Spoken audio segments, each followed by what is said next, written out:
За јавната обвинителка Лилјана Спасовска излезе со спротивно барање на јавната седница во Врховниот суд за случајот Монструм, од она што основното јавно обвинителство го имаше подготвено како обвинение во предметот. Кој е вашиот коментар за ваквата драстична промена на ставот на обвинителството? Па ја не знам која е причината за ваквиот став. Прво за мене е битно што ваквиот став и наводите кои ги изнесе државниот јавен обвинител, бидејќи овој јавен обвинител е сега во овој момент веде државен јавен обвинител на Република Македонија, само по себе има своја тежина и најверојатно дека јавното обвинителство има своји причини поради кои ги истакна таквите наводи. Меѓутоа, се работи за суштинска работа, односно во таквите наводи се отвараат многу сериозни прашања околу правната валидност и подобност на доказите кои се изведени, и второ прашање што за мене е битно, што тоа доаѓа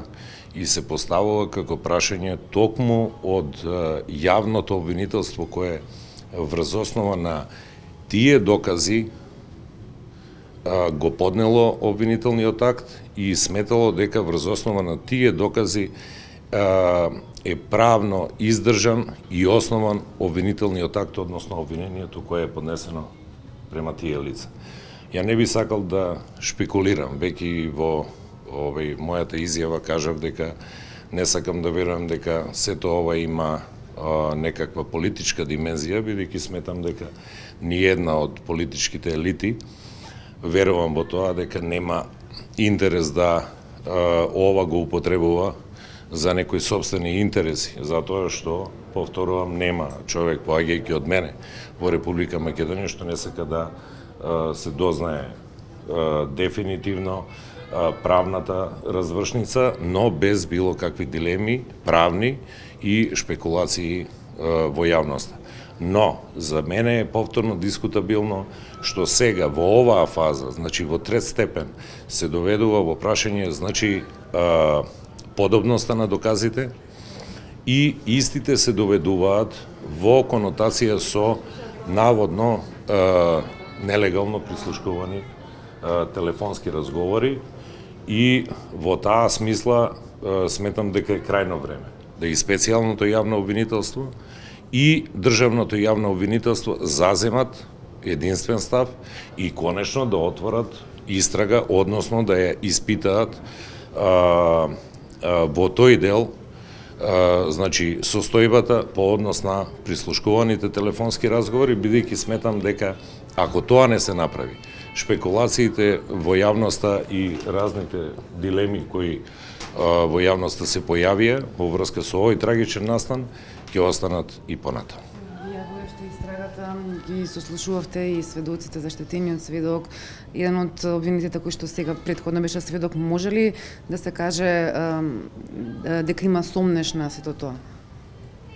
Во која смисла сомнеш? Во однос на сега сомнешта што ја објавува обвинителката на доказите. Сомнежот го истакнува во своите наводи државниот јавен обвинител, не јас како судија. Значи, истражната постапка е една работа, процесот на судење по правосилност на обвинителниот акт е сосема друга работа, но имаме евидентна состојба дека дури во трет степен се истакнува ваков приговор, односно се предлага конкретно да се уважат жалбените наводи на одбраната од причини кои ги наведе сега државниот јавен обвинител.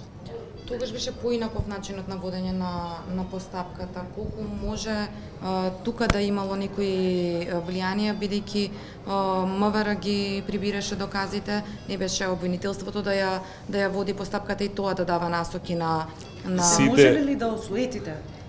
Сите не сум јас тука да осуетувам ништо.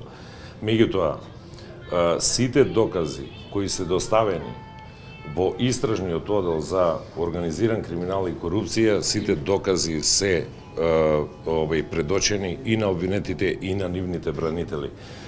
Од причини што се работеше за чувствителен предмет. Значи сите действија, најбитните действија, по моја наредба се аудио и видео снимани. Што значи од таму може да се извлече заклучок и доколку се направи увид во тие снимки, ќе се види дали некој на некого вршил притисок, дали се изведени сите докази, на кои денеска се става знак прашање.